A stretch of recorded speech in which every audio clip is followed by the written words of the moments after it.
In the most ruthless corner of London high society, a duke walks into a secret auction where reputations are priced like diamonds, and there she is, the girl nobody wants, the one they laugh at, hidden behind a veil, called an ugly duckling. So tell me, why would Duke Dominic pay a fortune for the one everyone refused? What did he see? That the entire room was too arrogant to notice? And if she's truly powerless, why does she look at him like she's the one doing the choosing? Because when that veil finally falls, will he be shocked by her beauty? Or by the fact that she was never his to buy? If you love scandal, power, and a woman who refuses to kneel, you're in the right place. Hit subscribe for more addictive historical drama. Like this video if you're ready for the twist, and share it with a friend who lives for jaw-dropping reveals. Now, let's begin. London wore its richest cruelty at night. The fog rolled in from the river with the patience of something ancient, threading itself between gaslit streets and iron railings, slipping under carriage doors and into the hems of evening gowns. It carried the damp bite of stone and soot, and beneath it, faint, unmistakable, the sharp sweetness of waxed wood and hot candle tallow, drifting from the great houses where laughter was purchased by the bottle. Tonight, the laughter was different. It did not rise from music or flirtation. It rose from certainty, from a room full of people who believed the world had been arranged for them, like a table set with silver and inevitability. They gathered behind polished doors, tucked away from the respectable public eye, where reputations could be auctioned without ever using the word. A private salon, a velvet-lined secret.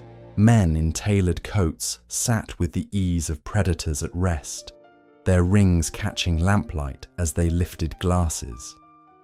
Women watched from the edges, smiles precise as stitched lace, eyes measuring and merciless. The air was warm with perfume and old money, yet it held an undertow of cold, like a blade hidden beneath silk. Then she arrived, not announced with fanfare, not escorted by admirers. No fluttering chorus of envy followed her steps. She was simply present, as if she had walked out of the fog itself. Her dress was modest in cut, the fabric plain enough to invite disdain. Her gloves were clean, not extravagant, and a veil, thick, dark, deliberately opaque, covered her face from brow to mouth, turning her into a question no one cared to answer. A murmur travelled the room, sharp as snapped thread. Too humble, no name, surely a mistake. A man's chuckle, soft, satisfied, rippled near the fire. Another voice, louder, made sport of it.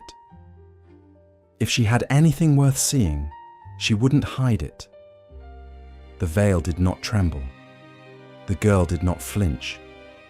She stood with her hands clasped, spine straight, as though the room belonged to her in some invisible way.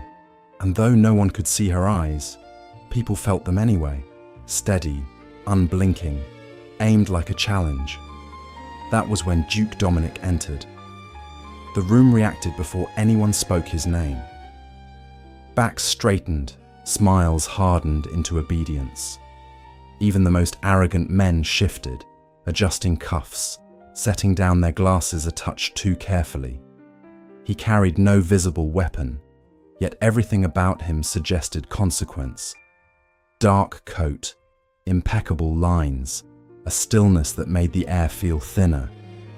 His gaze swept the salon with clinical indifference, pausing on faces as if weighing them, and finding them all wanting. When his eyes settled on the veiled girl, something changed. Not in his expression. His mask remained perfect, carved from ice and discipline. But the silence deepened, as though the room itself leaned closer. Because the Duke did not look away. He did not dismiss her. He studied her like a man reading a sealed letter by touch alone. The auctioneer cleared his throat, eager to turn tension into spectacle. "Shall we begin?" Bids rang out for the first names, light-hearted, competitive, rehearsed. Coins became compliments, promises became prices. But when the veiled girl's turn came, the room offered her nothing, not even pity. The silence returned, thicker now, heavy with the satisfaction of exclusion. A few men exchanged amused glances, pleased to share the same cruelty. Someone muttered, "Let her pass." Another laughed, "No one buys a shadow." The veiled girl lifted her chin, and Duke Dominic, who had not moved since entering, raised his hand. The auctioneer blinked, uncertain, then forced a smile. "Your Grace?" "For her." Dominic's voice was low, smooth, and absolute. "Yes." A single word, and the room froze. The auctioneer swallowed. "As per tradition," he said carefully, "the winning bidder may request the veil be removed. Here, before witnesses." Dominic's hand did not lower. And the veiled girl's voice, quiet as a match struck in darkness, slipped through the silence. "Be careful, Duke," she whispered. "Not every man survives what he thinks he wants." Silence in that salon was never empty. It had weight. It had teeth. It spread when the auctioneer spoke her number again, smoothing his tone as if politeness could disguise cruelty. The names before her had sparked quick, playful bids, men competing the way boys fought over trophies, laughing as they spent fortunes that meant nothing to them. But when the veiled girl stood alone in the center of their attention, the air cooled. Conversations died mid-breath. A few fans paused halfway to painted lips. Even the fire seemed to crackle more quietly, as though listening. "No one," the auctioneer tried, with a brittle brightness. "Not a single offer." A sound answered him, a low chuckle from a corner thick with cigar smoke and confidence. It was followed by another, and then another, until the laughter became a small wave, lapping at the edges of the girl's stillness, testing whether it could make her flinch. A baron with watery eyes leaned toward his companion. "Perhaps she's a charity case," he said, loud enough to be heard. "We could toss her a shilling and feel virtuous." A young heir, too pink-cheeked to no consequence, smirked behind his glass. "Or perhaps she's veiled because she frightens mirrors." The words landed like thrown stones. They expected her to shrink. They expected her to beg. The room had been trained to enjoy that part, the moment a person learned where they belonged. But the veiled girl did not move as if she belonged anywhere at all. She stood with her hands folded, fingers steady, not gripping, not trembling. The veil hid her mouth. Yet her posture spoke with a clarity that unsettled the braver fools. It said, "I am not afraid of you." It said, "I have survived worse than your opinions." A woman near the settee, pearls tight around her throat, tilted her head, inspecting the girl like an item delivered late. "What a waste of everyone's time," she murmured. And others nodded, relieved to have permission to dismiss her. The auctioneer cleared his throat again, sweat gathering along his hairline. The longer the silence lasted, the more it exposed what this room truly was. Not refined, not civilized, just hungry, and careful about how it chewed. "Very well," he began, forced to move on, forced to spare them the discomfort of their own ugliness. That was when the veiled girl spoke. Her voice was calm, neither sweet nor pleading. It cut through laughter the way cold water cuts through wine. "You're also certain," she said softly, "that what you can't claim must be worthless." The baron blinked, offended by the idea that she had the right to speak at all. She continued, unhurried.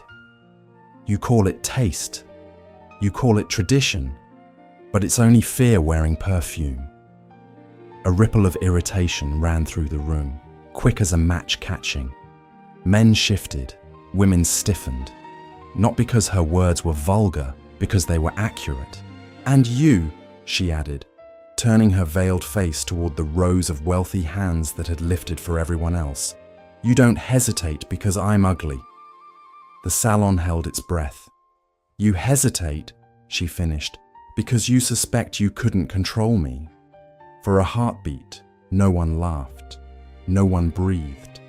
Even those who despised her felt the smallest, shameful sting of being seen.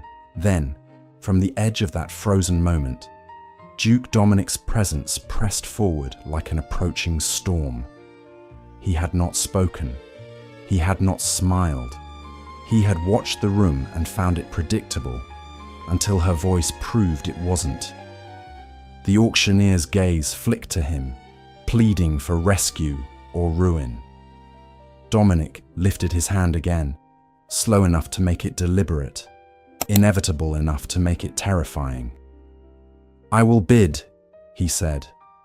A murmur broke loose, startled, disbelieving, and in the space between that murmur and the next breath, the veiled girl turned her head toward him, just slightly, like a blade acknowledging the hand that dared to take it.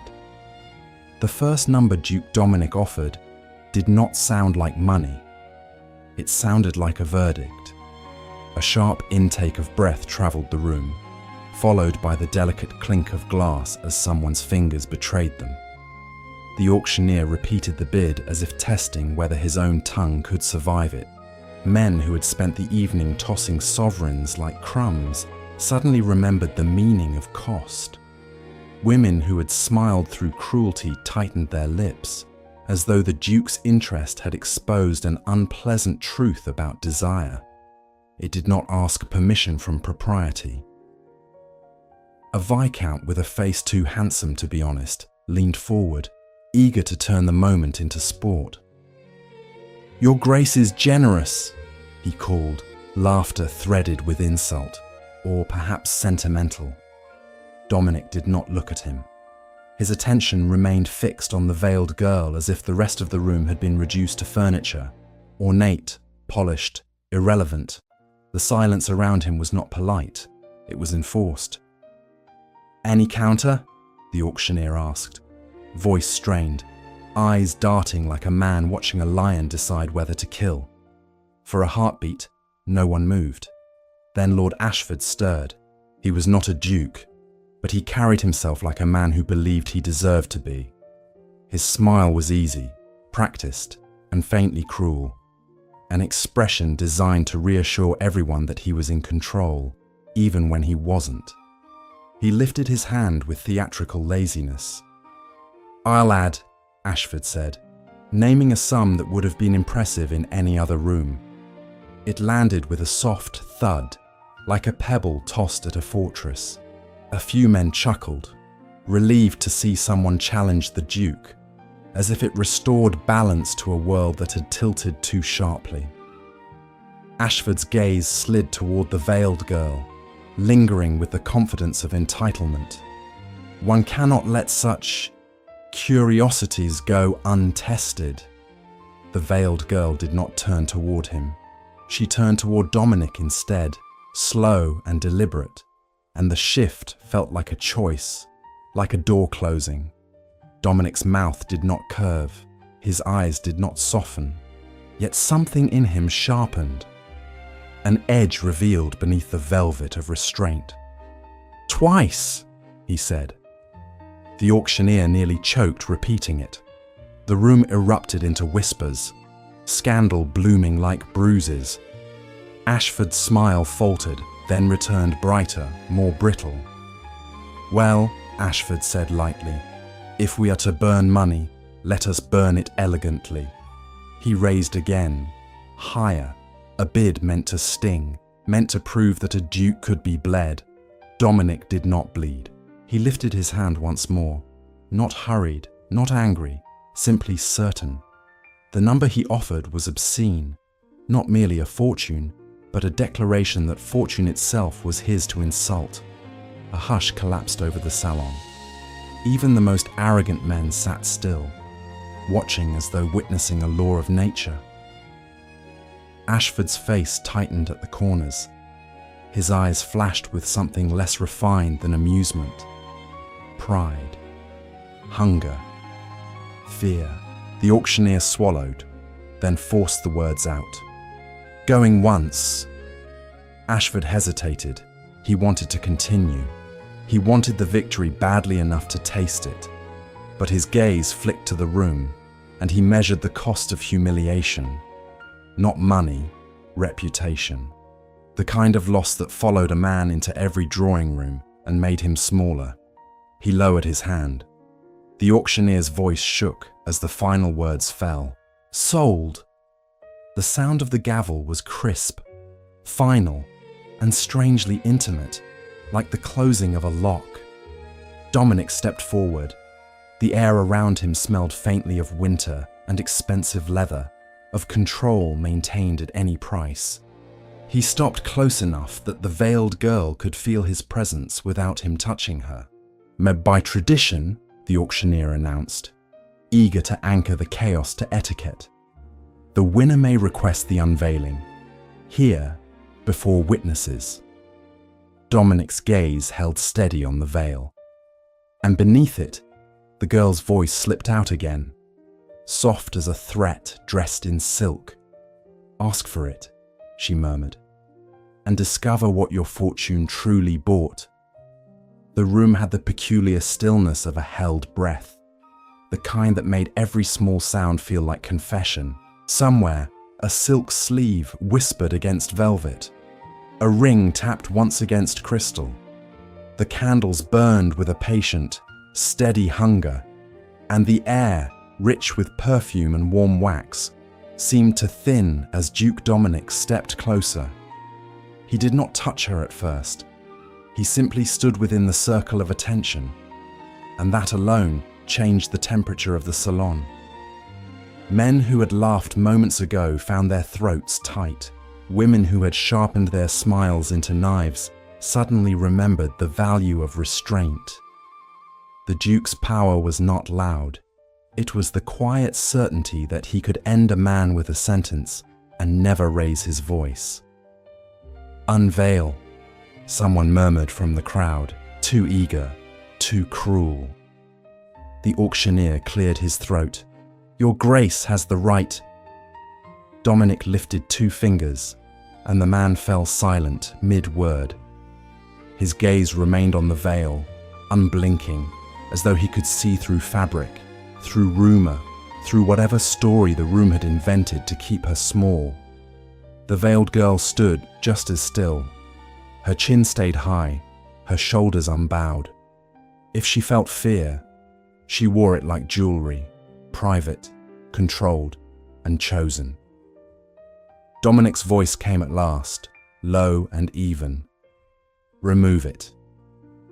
A command, a challenge, an invitation. The girl's hands rose, not hurried, not trembling. Her gloved fingers found the fastening with a precision that suggested practice. The gesture was careful enough to feel ceremonial, as if she were unwrapping a truth rather than cloth. For a moment, the room could hear nothing but the faint rasp of fabric, the soft friction of silk against lace. Then the veil began to slip. It moved like a shadow surrendering to light, sliding away from the lines of her face. The first glimpse was not of beauty, but of calm, an expression so composed it felt almost insolent. Her mouth was set with quiet certainty, not softness. Her skin caught candlelight like pale satin, unmarked by panic. When the last fold fell, it was not a reveal so much as a rebuke, because she was not the ugly duckling they had mocked. She was the kind of beauty that unsettled, the kind that made people angry at their own hunger. High cheekbones, eyes too clear to be harmless, dark and sharp with intelligence, a gaze that did not ask to be approved of. It simply existed, commanding space like a storm that had learned manners. The salon broke in silence first, then in sound. A woman made a faint noise that could have been awe or envy. A man laughed once, too loudly, as if laughter could hide desire. Another whispered, "Impossible," like a prayer and an accusation braided together. Heads turned, calculations began. Regret arrived quickly, greedy and sour.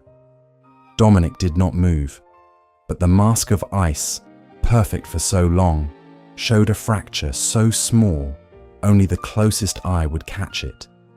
His pupils widened, his breath changed. For the briefest heartbeat, he looked like a man who had won something he had not expected to want so badly. Her eyes met his and held. No gratitude, no pleading, only a measured, feral kind of calm, as if she were assessing him the way one assesses a locked door, deciding whether to pick it, break it, or walk away. She leaned in just enough that her words would belong only to him. "You thought you bought a secret," she murmured. "But tell me, Duke, did you just purchase a woman?" Her voice softened into something sharper than steel.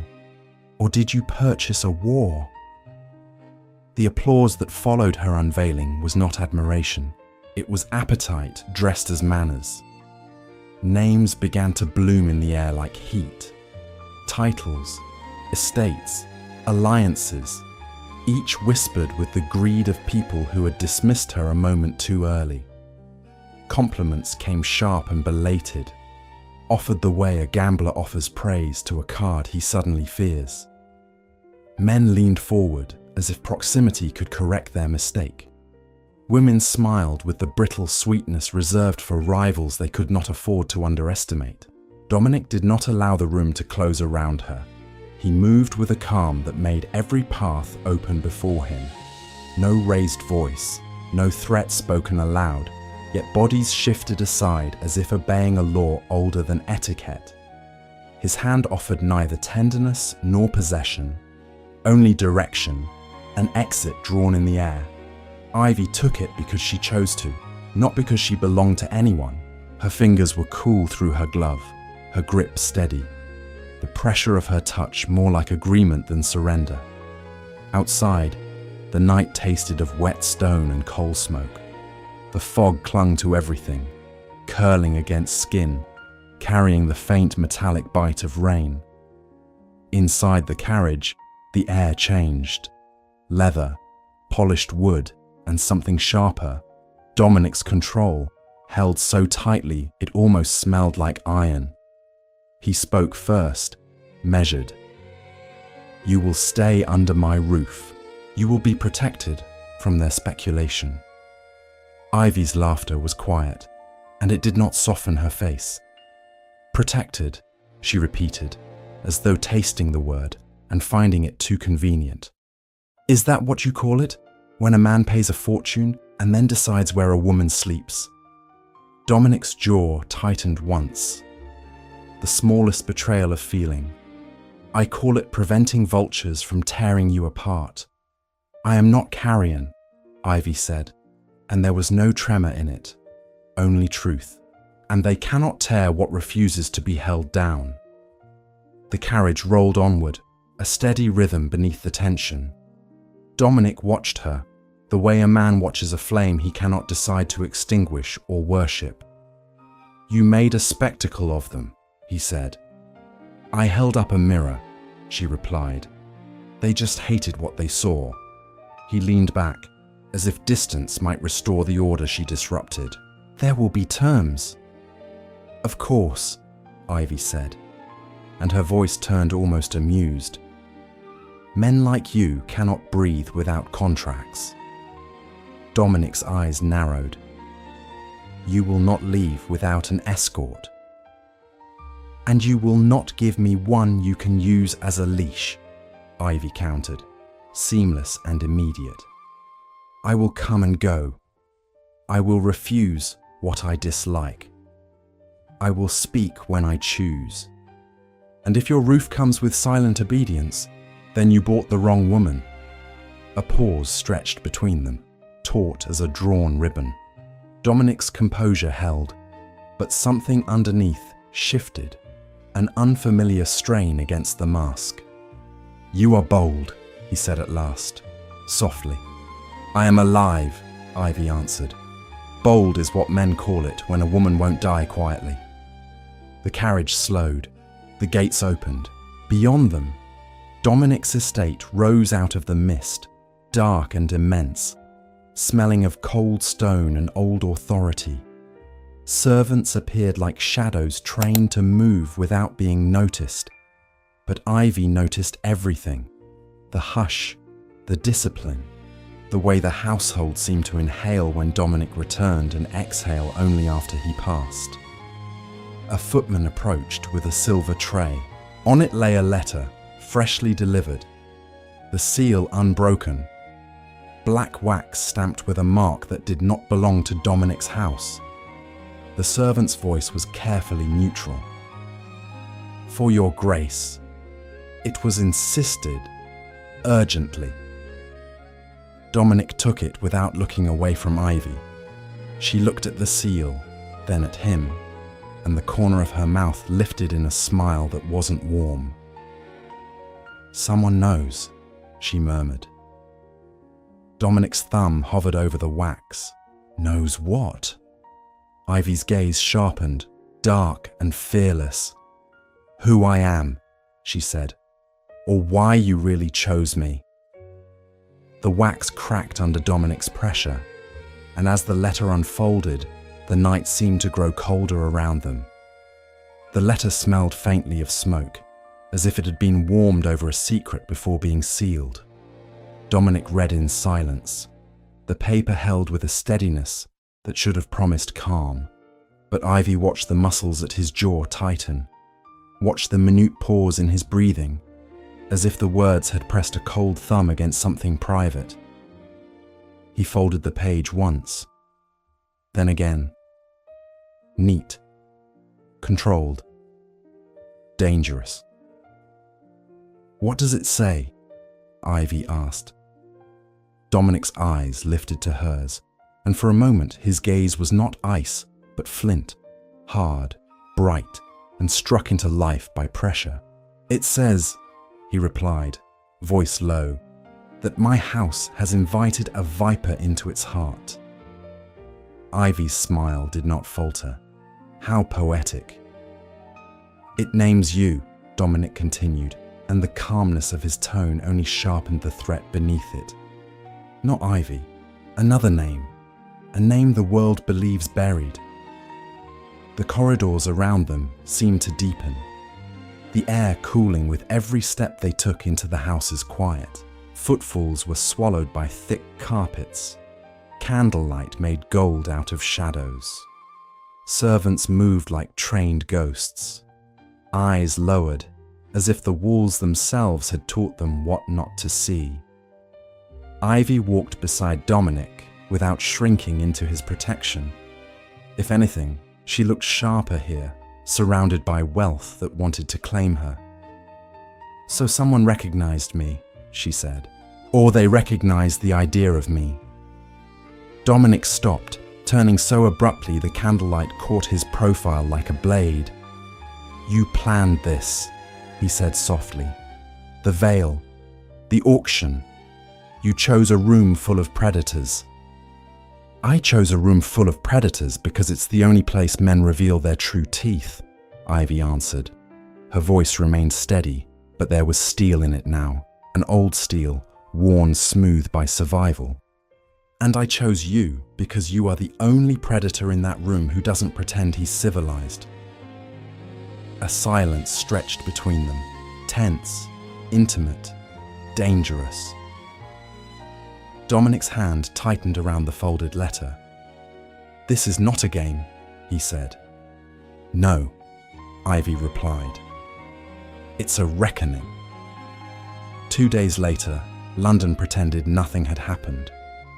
That was how the city survived its own sins, by dressing them in new silk, and calling them tradition. A gathering was announced, respectable on the surface, inevitable beneath. Tea, conversation, the polite theatre of refined cruelty. Ivy entered Dominic's world as if she had been born to it, not because she bent to it, but because she refused to be intimidated by it. She wore simplicity like a challenge. Her gaze did not soften when titles were spoken. She did not lower her eyes when women measured her. She simply stood there, breathing the air of expensive flowers and hidden resentment, and made the room feel suddenly smaller. Then Lord Ashford approached. His voice was smooth, warmed by charm and sharpened by malice.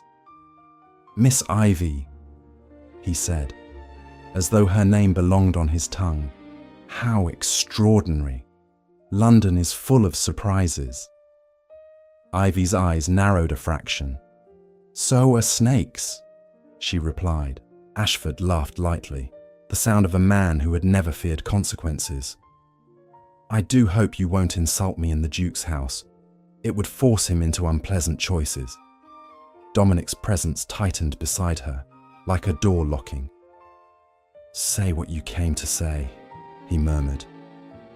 Ashford's smile widened, and his gaze slid to Ivy with the confidence of entitlement. "Only this," he said softly. "Some veils hide beauty, others hide crimes, and I have always been fascinated by what women bury." Ivy leaned closer, close enough to make his bravado hesitate. "Be careful, Lord Ashford," she whispered. "Not every grave stays closed." Ashford's eyes flashed. Then he recovered, lowering his voice until it turned intimate. "I remember a portrait," he said. "A girl with your eyes. A family that fell very suddenly. A name that was inconvenient. Imagine how shocked London would be to learn where you truly belong." A pulse of cold moved through Ivy's chest. Not fear, recognition. Dominic's tone turned lethal.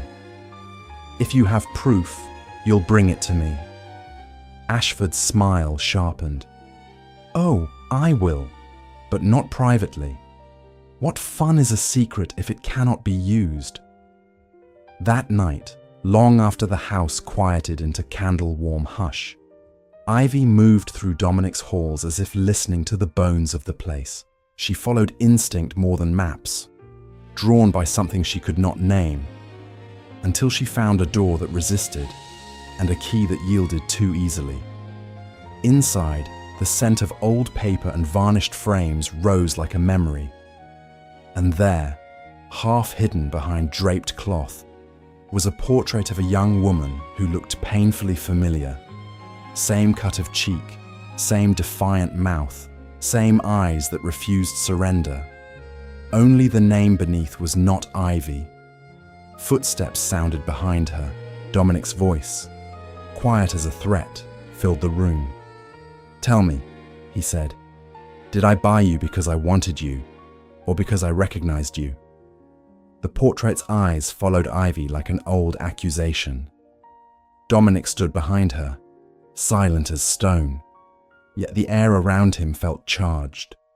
Winter held in a man's chest. Ivy did not turn immediately. She kept her gaze on the painted face, on the familiar curve of cheek and the stubborn line of mouth, on the name engraved beneath in elegant script like a verdict written by a steady hand. "That girl is dead," Dominic said at last, not cruelly, not kindly, simply as fact. Ivy's gloved fingers brushed the edge of the frame. "Dead girls don't keep looking back," she murmured. "They don't haunt corridors. They don't attract black-sealed letters." Dominic moved closer. "Answer me." Ivy finally turned, slow and deliberate, as if she refused to be dragged into confession. Candlelight caught her features and sharpened them. Beauty, yes, but the kind that did not invite ownership. Her eyes lifted to his without apology. "You didn't recognize me," she said. "Not truly. You recognized a pattern, a mystery, a threat to the room's boredom." Dominic's gaze narrowed. "That is not an answer." "No," Ivy agreed, voice calm. "It's a correction." She walked past him, not away, through him, as if his authority was something she could step over. Dominic did not reach for her. He watched, controlled, but his control carried strain now, like a tightly wound clock beginning to protest. "I wore the veil because they only understand what they can rank," Ivy said. "Hide a face and they assume it is ugly. Hide a name and they assume it is nothing. They needed to believe I was small." Dominic's tone hardened. "And you needed to be in that auction." "I needed to enter a room where men forget they're being watched," Ivy replied. "A room where arrogance makes them careless." He held the folded letter between two fingers. "Someone is not careless. Someone knows enough to threaten my house." Ivy's expression did not soften. It sharpened. "Good," she said. "Then they finally stepped into the light." Dominic's jaw flexed, a crack in the marble. "You speak as if you want this." "I want the truth," Ivy answered. "I want the person who buried that name to learn that graves are not cages." Silence stretched, heavy with the scent of old varnish and candle smoke. Dominic's eyes searched her face, not for beauty now, but for the line where bravery ended and foolishness began. If he found it, he didn't name it. "What was taken from you?" he asked, quieter. Ivy's smile was brief and razor-thin. "Everything that makes people treat you like a person instead of an opportunity." Dominic took a step closer, and for a moment his voice lost its polished chill. "Then tell me what you are hunting. Tell me who." Ivy met his gaze, unblinking. "If I say it aloud, it becomes a weapon you can use without understanding the cut," she said. "And men like you are taught that power is the same as right." A flicker, something like hurt, quickly smothered, passed through Dominic's eyes. "You think I would use you?" "I think you're capable of anything when you decide something is yours," Ivy replied. "And I am not yours." Dominic exhaled once, controlled, but it sounded like restraint forced into shape. "Then what are you?" Ivy's voice dropped, intimate and steady. "A woman who learned that monsters wear titles." Dominic's gaze held hers. The room felt smaller, the portrait watching, listening. Finally he spoke, softer than command, sharper than plea. "You are under my roof." Ivy leaned in just enough for her words to land like a vow. "Then let your roof learn what it means to shelter a storm." From somewhere beyond the corridor, a faint disturbance moved through the house. Hurried steps, a servant's breath caught too fast. A knock came, restrained but urgent, followed by a voice forced into calm. "Your Grace," the servant called. "Lord Ashford has sent word. He will be attending the next ball, and he claims he will bring proof." Ivy's eyes did not widen. They darkened, as if a door inside her had opened. "Let him," she said. "Public lies are easier to kill." The ball arrived like a polished threat. London's grand houses pretended their chandeliers were stars and their manners were morals. But Ivy could taste the truth beneath the sweetness. Sugar laid over rot. The air was heavy with crushed roses and expensive powder, with the faint, warm breath of crowded bodies wrapped in silk. Laughter skimmed along the walls, bright and thin, while every glance carried a private calculation. Ivy entered beside Dominic and felt the room shift, not because she sought attention, because attention sought her. heads turned with synchronized hunger. Those who had dismissed her at the auction now looked as if they had always admired her. Men straightened their shoulders. Women adjusted their smiles into something sharp and rehearsed. And through it all, Ivy's expression remained composed, almost bored, as though the room were merely weather. Dominic moved with her like a shadow that chose to be seen. He spoke little. He needed no words. His presence made space open and close at will, a silent command that kept hands from reaching too close, mouths from speaking too freely. Yet Ivy noticed the tension in him, the way his stillness had become a restraint rather than a natural state. His mask of ice held, but it held like glass under pressure. Then Ashford appeared. He did not announce himself. He simply arrived at the edge of Ivy's senses like an old bruise returning. His smile was effortless, his eyes bright with the satisfaction of a man who believed he had already won. He approached as if the crowd were a curtain that parted for him, as if the evening belonged to his amusement. "Miss Ivy," he said, voice warm enough to sound kind. "You look remarkably comfortable for someone with so many unanswered questions." Ivy tilted her head slightly, her gaze calm and cutting. "Questions only frighten liars," she replied. "Are you frightened, Lord Ashford?" A faint ripple of laughter moved nearby, quickly swallowed by the room's nervousness. Ashford's smile tightened, then softened again, polished into charm. Dominic stepped forward, voice low. "You said you had proof." "I do," Ashford answered, and the pleasure in his tone was almost intimate. "But I thought it best to share it with the proper audience. London adores a revelation." He lifted a hand, and a servant, too tense to be innocent, appeared with a slim portfolio sealed by ribbon. Ashford untied it slowly, savouring the quiet that fell as people leaned in, pretending they weren't hungry. "A document," Ashford said. "Old, authentic. It links our dazzling newcomer to a fallen family and a very inconvenient scandal." Whispers erupted like sparks. A lady pressed her fan to her lips, eyes wide with delighted horror. A gentleman murmured a name Ivy did not repeat, because speaking it would give it power. Dominic's voice turned colder. "This is blackmail."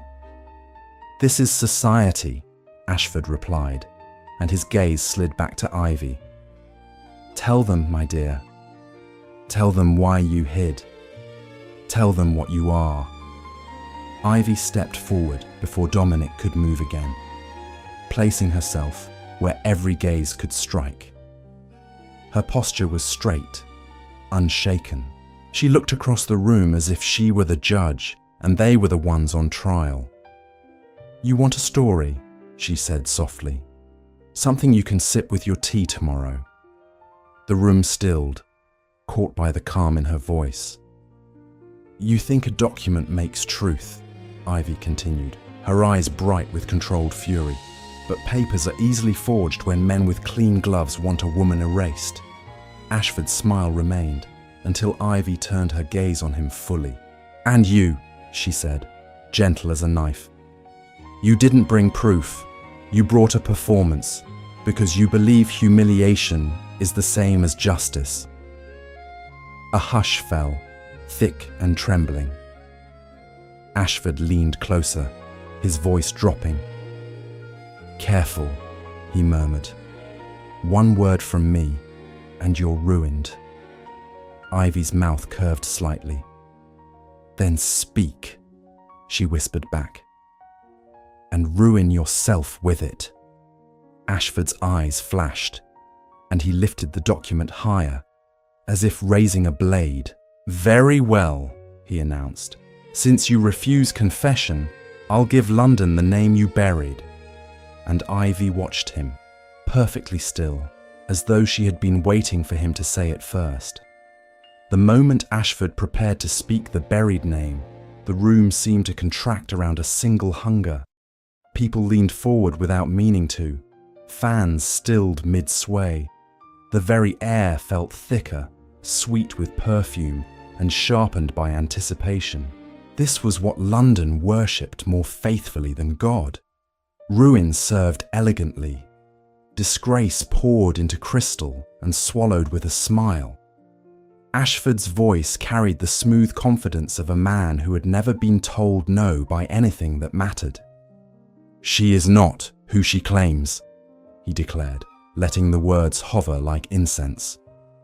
"She is..." "Stop!" The word did not come from Dominic. It came from Ivy, soft, unraised. Yet it struck the room like a slap. Ashford blinked, irritation flashing through his charm. "You're in no position to..." "I said stop," Ivy repeated, and the calm in her tone was worse than anger. Anger begged for reaction. Calm promised consequence. If you give them a name, you give them something they think they can own. And I won't be owned by the mouths of strangers. A ripple of discontent ran through the crowd. They wanted the name the way children wanted blood from a scraped knee. Proof of harm. Proof of power. Ashford's smile widened, predatory and pleased. "How dramatic," he said. "How theatrical. But you cannot silence me." Dominic took one step forward, then slow enough to be deliberate. His presence moved like a blade sliding free. The room felt it. Even those who adored scandal suddenly remembered fear. "You will leave," Dominic said, voice low and lethal, "before you disgrace yourself further." Ashford's eyes gleamed. "Disgrace? You mean defend her? How tender, how foolish." He angled the document in his hand as if it were scripture. "Or perhaps you're afraid, Your Grace. Afraid London will learn you paid a fortune for a fraud." Dominic's jaw tightened, the smallest crack in his marble control. He had ended men with less provocation, destroyed families with a signature. But this was different. His gaze flicked, once, only once, to Ivy, as if seeking permission he was not accustomed to asking. Ivy did not give it. She lifted her chin and looked directly at Ashford. "You're enjoying this," she said quietly. "Not because you care about truth, but because you want to watch me bleed in public." Ashford's mouth curved. Public is where reputations die. It's efficient. Ivy stepped closer to him, not reckless, precise. The scent of crushed roses clung to her like an accusation, but her eyes were winter clear. "Then speak," she murmured, almost gently. "Say the name, and listen to how quickly your triumph turns sour." For the first time, a sliver of uncertainty passed behind Ashford's gaze, as if he sensed a trap but could not locate its teeth.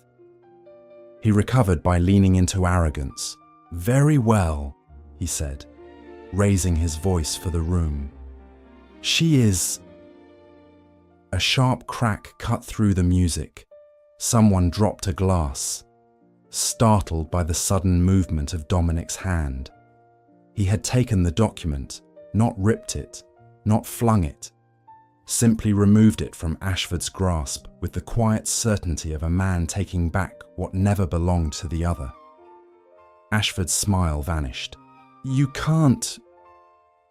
Dominic held the paper between two fingers and looked at Ashford as if he were something unpleasant on a boot. "I can," he said. Ivy's gaze did not soften at Dominic's intervention. If anything, it hardened with a different kind of tension, something intimate and dangerous, the line between gratitude and fury. "Don't," she said to Dominic, voice low enough to be only for him. "Don't save me the way men save women. Save me the way men save themselves, by ending what threatens them." Dominic's eyes darkened, His mask of ice did not melt, it splintered, just enough to reveal heat beneath. "If I end him," he murmured, "they'll come for you harder." "Let them," Ivy whispered. "I didn't come to London to be safe." Ashford, now openly angry, lifted his chin and spat his final weapon into the room. "If you won't let me speak her name," he snapped, "then I will speak her crime. There is a file, an official record, waiting to be opened at dawn." The crowd inhaled as one, and Ivy, indomitable, unflinching, turned her face toward the windows where the night pressed its fog against the glass, as if she could already hear morning footsteps coming to claim her. Dawn did not arrive like hope, it arrived like a summons. The fog thinned into a pale, reluctant light, leaving London washed in cold grey, as if the city had been rinsed of last night's perfume and left only its bones. Within Dominic's house, the air tasted of sleeplessness, spent candle smoke, ink, and the faint iron tang of restraint held too tightly. Ivy did not pace. She did not tremble. She sat with her spine straight and her hands folded, as though waiting for the world to finally admit what it had done. The threat Ashford had thrown into the room still hung in the air. An official file, a record, a name tied to a crime, a noose made of paper. Dominic stood at the window, motionless, watching the morning as if he could force it to change its mind. When he spoke, his voice was controlled, but something raw pressed beneath it. "If you go," he said quietly, "they will not question you. They will display you." Ivy's eyes lifted, sharp and steady. "Then I'll stand where they want me to kneel." Dominic turned. For once, the coldness in his face looked less like superiority and more like a man refusing to break. "You are not walking into their hands alone." "You don't understand," Ivy replied. "If you shield me, they'll say I'm guilty and protected. If you threaten them, they'll call it proof." "I don't threaten," Dominic said, and the words carried the smooth edge of a blade. "I finish." Ivy rose, closing the distance between them without asking permission. "Then finish the right thing," she murmured. "Not the man, the lie." A knock came, measured, unavoidable. The messenger's voice followed, too polite for the violence of its message. "Your Grace, the carriage from the magistrate's office has arrived." Dominic's gaze locked on Ivy's face, and the fracture in his mask widened for a heartbeat. "Not weakness, truth. Tell me what you are hiding," he said softly. "Not for them, for me."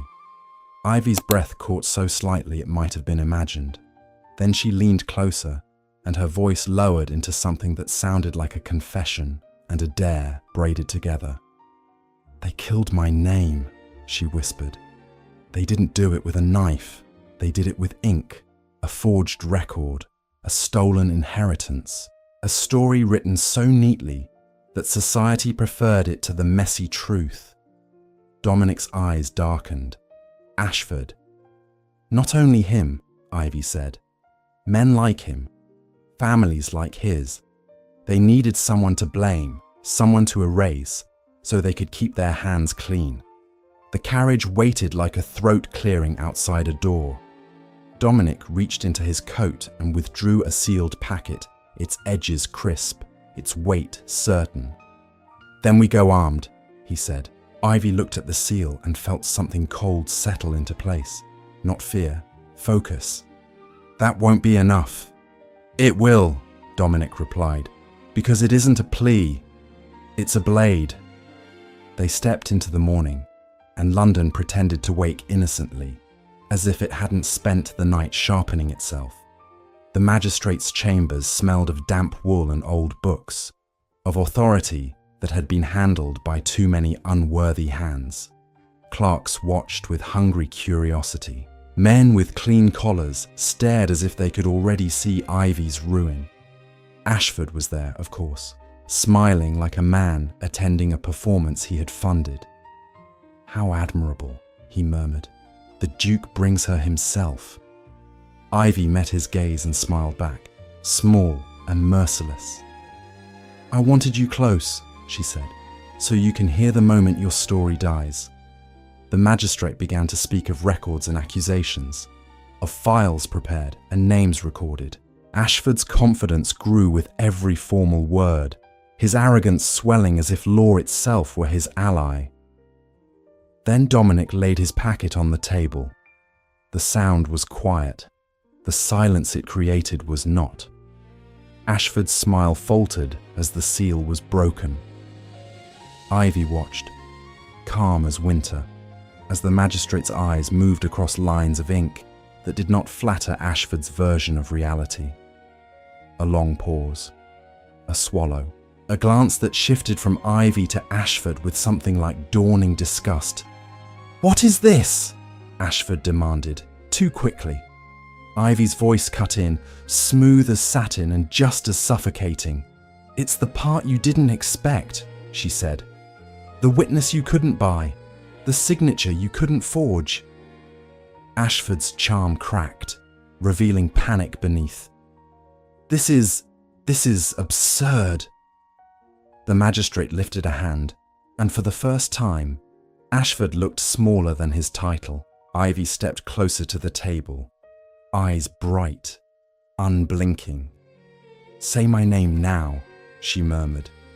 Mouth opened, and in that opening, the world finally leaned toward truth.